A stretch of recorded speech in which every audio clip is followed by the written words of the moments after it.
بسم اللہ الرحمن الرحیم۔ نبی کریم صلی اللہ علیہ وسلم نے فرمایا قبیلہ اسلم، غفار اور مزجانہ کے کچھ لوگ جہاں انہوں نے بیان کیا کہ مزجانہ کے کچھ لوگ جہاں بیان کیا حبجانہ کے کچھ لوگ اللہ تعالیٰ کے نزدیک جہاں بیان کیا قیامت کے دن قبیلہ اسد، تجمع، حزان اور غطفان سے بہتر ہوں گے۔ اگر تم کو عرب کی جاہلیت معلوم کرنا اچھا لگے تو سورۃ انعام میں 130 آیتوں کے بعد یہ آیتیں پڑھ لو۔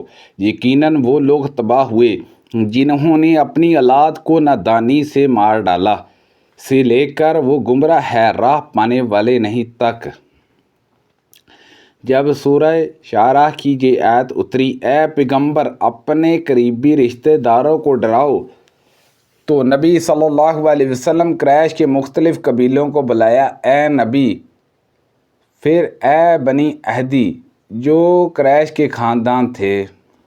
جب یہ آیت اور آپ اپنے قریبی رشتہ داروں کو ڈرائیے اتری تو نبی کریم صلی اللہ علیہ وسلم نے الگ الگ قبائل کو دعوت دی۔ نبی کریم صلی اللہ علیہ وسلم نے فرمایا، اے عبد مناف کے بیٹو، اپنی جانوں کو اللہ سے خرید لو، یعنی نیک کام کر کے انہیں اللہ تعالیٰ کے عذاب سے بچا لو۔ اے عبد المطلب کے بیٹو، اپنی جانوں کو اللہ تعالیٰ سے خرید لو۔ زبیر بن عوام کی والدہ رسول اللہ صلی اللہ علیہ وسلم کی پھوپھی اے فاطمہ بنت محمد، تم دونوں اپنی جانوں کو اللہ سے بچا لو۔ میں تمہارے لیے اللہ کی بارگاہ میں کچھ اختیار نہیں رکھتا، تم دونوں میرے مال میں جتنا چاہو مانگ سکتی ہو۔ نبی کریم صلی اللہ علیہ وسلم نے انصار کو خاص طور سے ایک مرتبہ بلایا، پھر ان سے پوچھا، کیا تم لوگوں میں کوئی ایسا شخص بھی رہتا ہے جس کا تعلق تمہارے قبیلے سے نہ ہو؟ انہوں نے عرض کیا کہ صرف ہمارا بانجا ایسا ہے۔ آپ نے فرمایا، بانجا بھی اسی قوم میں داخل ہوتا ہے۔ حضرت ابو بکر رضی اللہ عنہ ان کے جہاں تشریف لائے تو وہاں انصار کی دو لڑکیاں دف بجا کر گانا گا رہی تھی۔ یہ حج کے جام منع کا واقعہ ہے۔ نبی کریم صلی اللہ علیہ وسلم روح مبارک پر کپڑا ڈالے ہوئے لیٹے ہوئے تھے۔ حضرت ابو بکر صدیق رضی اللہ عنہ نے انہیں ڈانٹا تو نبی کریم صلی اللہ علیہ وسلم نے اپنا چہرہ مبارک سے کپڑا ہٹا کر فرمایا، ابو بکر انہیں چھوڑ دو، یہ عید کے دن ہیں، یہ منع میں ٹھہرنے کے دن تھے۔ میں نے دیکھا کہ نبی کریم صلی اللہ علیہ وسلم مجھ کو پردے میں رکھے ہوئے ہے اور میں حبشیوں کو دیکھ رہی تھی جو نیزوں کا کھیل مسجد میں کھیل رہے تھے۔ حضرت عمر رضی اللہ عنہ نے انہیں ڈانٹا، لیکن نبی کریم صلی اللہ علیہ وسلم نے فرمایا، انہیں چھوڑ دو، بنی ارفدہ تم بے فکر ہو کر کھیلو۔ حسان بن ثابت رضی اللہ عنہ نے نبی کریم صلی اللہ علیہ وسلم سے مشرکین قریش کی ہجوم کرنے کی اجازت چاہی تو حضرت صلی اللہ علیہ وسلم نے فرمایا، پھر میں بھی انہی کے خاندان سے ہوں۔ اس پر حسان رضی اللہ عنہ نے عرض کیا کہ میں آپ کو شیر میں اس طرح صاف نکال لے جاؤں گا جیسے آٹے میں سے بال نکال لیا جاتا ہے۔ اور ہشام نے اپنے والد سے روایت کیا کہ انہوں نے کہا، حضرت عائشہ رضی اللہ عنہا کہ جہاں میں حسان رضی اللہ عنہ کو برا کہنے لگا تو انہوں نے فرمایا، انہیں برا نہ کہو۔ نبی کریم صلی اللہ علیہ وسلم کی طرف سے مدافعت کیا کرتے تھے۔ ابو ہشام نے کہا کہ نفعاتی ادبتا اس وقت کہتے ہیں جب کہ وہ اچھل کودے ایڑیاں مارے، اور نفع بالسیاف اس وقت کہتے ہیں جب کہ اسے دور سے ماریں۔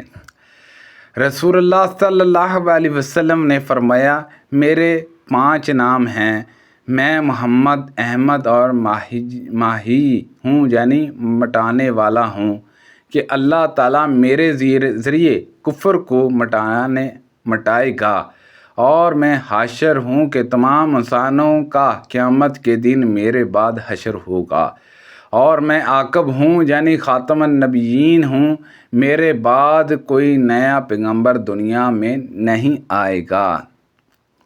رسول اللہ صلی اللہ علیہ وسلم نے فرمایا، تمہیں تعجب نہیں ہوتا کہ اللہ تعالیٰ قریش کی گالیوں اور لعنت و ملامت کو کس طرح دور کرتا ہے؟ مجھے وہ مذمم کہہ کر برا کہتے، اس پر لعنت کرتے ہیں، حالانکہ میں تو محمد صلی اللہ علیہ وسلم ہوں۔ نبی کریم صلی اللہ علیہ وسلم نے فرمایا، میری اور دوسرے انبیاء کی مثال ایسی ہے جیسی کسی شخص نے کوئی گھر بنایا، اسے خوب آراستہ پرستہ کر کے مکمل کر دیا، صرف ایک اینٹ کی جگہ خالی چھوڑ دی، لوگ اس گھر میں داخل ہوتے اور تعجب کرتے اور کہتے، کاش یہ ایک اینٹ کی جگہ خالی نہ رہتی تو کیسا اچھا مکمل گھر ہوتا۔ رسول اللہ صلی اللہ علیہ وسلم نے فرمایا کہ میری اور مجھ سے پہلے تمام انبیاء کی مثال ایسی ہے جیسے ایک شخص نے گھر بنایا اور اس میں ہر طرح کی زینت پیدا کی، لیکن ایک کونے میں ایک اینٹ کی جگہ چھوڑی گئی۔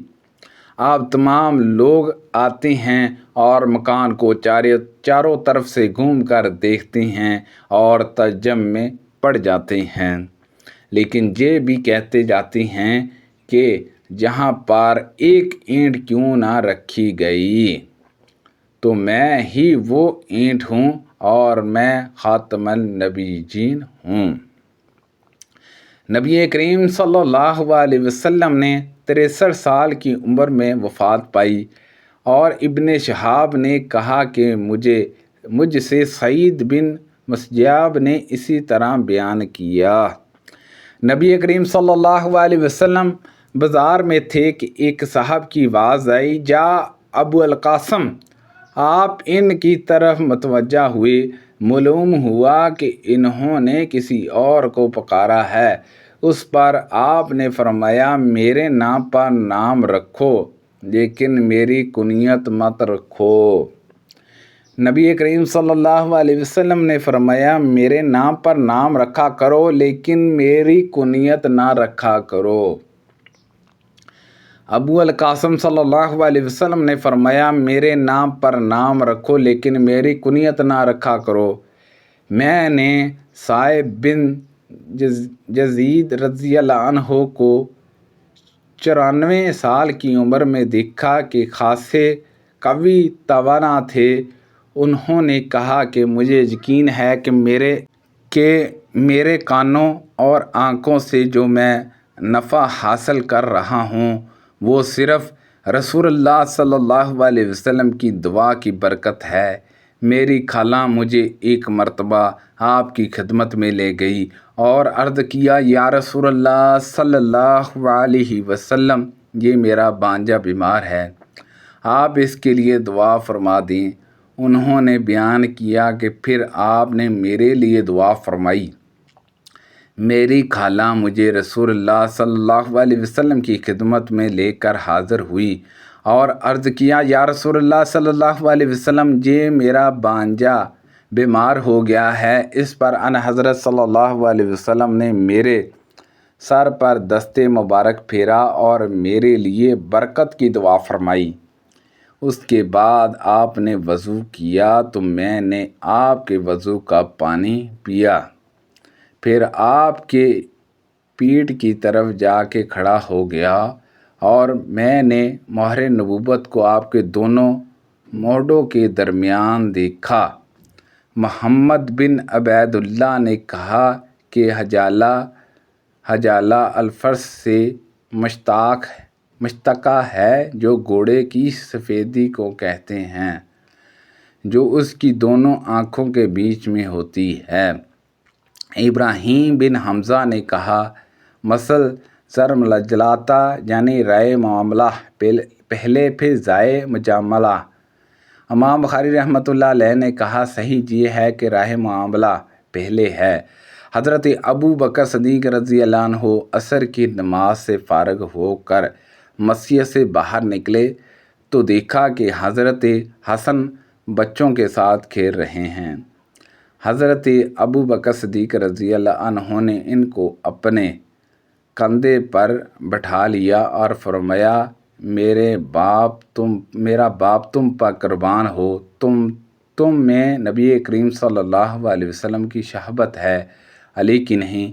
یہ سن کر حضرت علی رضی اللہ عنہ ہنس رہے تھے، خوش ہو رہے تھے۔ سبحان اللہ عز و جل۔ اللہ پاک سے دعا ہے کہ اللہ پاک ان حدیثوں پر عمل کرنے کی توفیق عطا فرمائے۔ اللہ پاک ہم سب کو صحت و تندرستی عطا فرمائے۔ مجھ سے جو بھی غلطی پڑھنے میں ہوئی ہے تو اللہ پاک سے دعا ہے کہ اللہ پاک معاف فرما کے قبول و منظور فرمائے۔ اللہ پاک ہم سب کو صحت و تندرستی والی زندگی نصیب فرمائے۔ صدقہ جاریہ سے زیادہ دوسرے لوگوں تک شیئر کیجئے۔ آمین بجاہ النبی الامین صلی اللہ علیہ وسلم۔